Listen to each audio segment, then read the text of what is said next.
yang terdahulu menjadi kemudian. Tujuan akhir dari kehidupan kita adalah untuk melayani Tuhan melalui pelayanan kita terhadap orang lain di dalam panggilan kerja kita masing-masing. Jika sekiranya seorang bertanya, bukankah kita seharusnya bekerja demi mempertahankan kelangsungan kehidupan keluarga kita?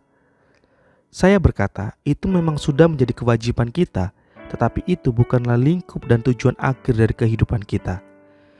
Tujuan akhir dari hidup kita yang sebenarnya adalah untuk melayani Tuhan di dalam pelayanan kita terhadap orang lain. Ketika sebuah bom meledak di luar gedung pemerintahan kota Oklahoma City tahun 1995, seorang juru rawat memberikan hidupnya untuk menolong korban keluar dari reruntuhan. Ketika wanita itu mendengar ledakan itu, dia langsung berdiri meninggalkan rumahnya dan pergi untuk menolong. Dengan tidak memikirkan tentang dirinya sendiri dan keselamatannya, ia melewati tumpukan debu dan puing-puing di mana dia terkena reruntuhan dari gedung itu. Motifnya adalah untuk menolong orang lain, yang mengakibatkan nyawanya sendiri menjadi korban. Sayangnya, ia tidak lama kemudian dilupakan karena wajah dan namanya telah digantikan oleh berita-berita lain yang dimuat di surat kabar sebagai headline tentang tragedi yang lain.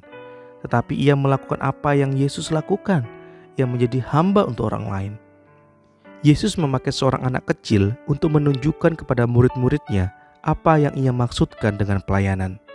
Ia mendorong mereka untuk mengutamakan kebutuhan anak yang kelihatan kurang penting di atas kebutuhan mereka. Ia mengatakan, barang siapa menyambut seorang anak seperti ini dalam namaku, ia menyambut aku. Dan barang siapa menyambut aku, bukan aku yang disambutnya, tetapi dia yang mengutus aku.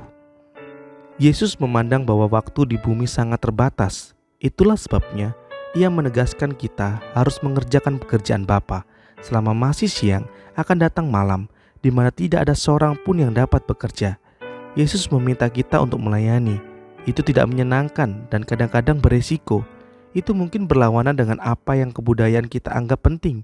Tetapi itulah yang akan Yesus lakukan dan yang ia ingin kita lakukan.